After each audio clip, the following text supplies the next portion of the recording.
حلة على النار فيها مادة دهنية، يفضل زيت شوية حلوين كده علشان احمر فيهم بصلاية كبيرة محترمة كده.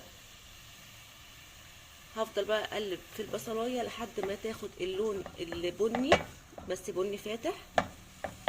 البصلة بقت لون ذهبي حلو جدا معايا بالشكل ده كده.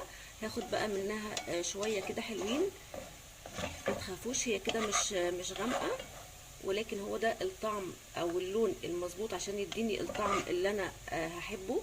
كفايه كده. دلوقتي بقى هنزل بشوربه بالشكل ده. سبت الشوربه بتاعتي تغلي على النار، ومعانا هنا الكشك الصعيدي اللي بنجيبه من الناس اللي بتبقى قاعده في اي سوق.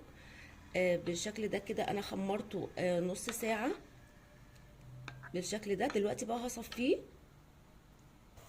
كده. الشوربه ابتدت تغلي، هنزل عليها بالكشك بتاعي بالشكل ده كده بعد ما صفيته. طبعا انا مش عايزه اكتر كميه الشوربه من الاول، لو احتجت بعدين هحط، ولكن الافضل ان انا ما ازودش.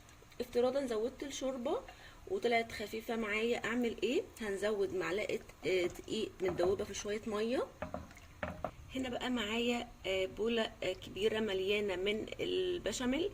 افتراضا ما عنديش البشاميل، الخطوة اللي انا اختصرتها وكان عندي بشاميل في التلاجة فطلعته واستخدمته. ايه الخطوة دي؟ ان انا اجيب كوباية من اللبن وعليها معلقتين كبار من الدقيق، وهنقلب وخلاص. هنحط بقى علشان يتماسك معايا ويربط ويبقى قوامه تقيل ومظبوط.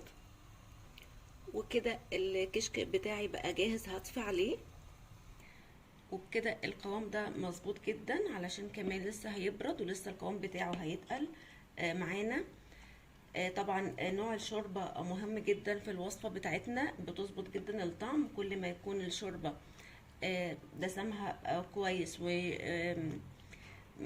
تقيلة، مثلا شوربة بط او شوربة لحمة، بجد بتدي طعم حلو جدا. وكمان شوربة الفراخ برضو بتدي كمان طعم حلو.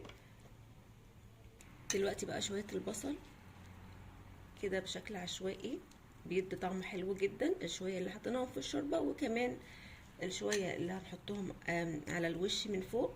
وكده بقى جاهز معانا احلى كشك صعيدي ممكن تاكلوه، بجد حلو جدا.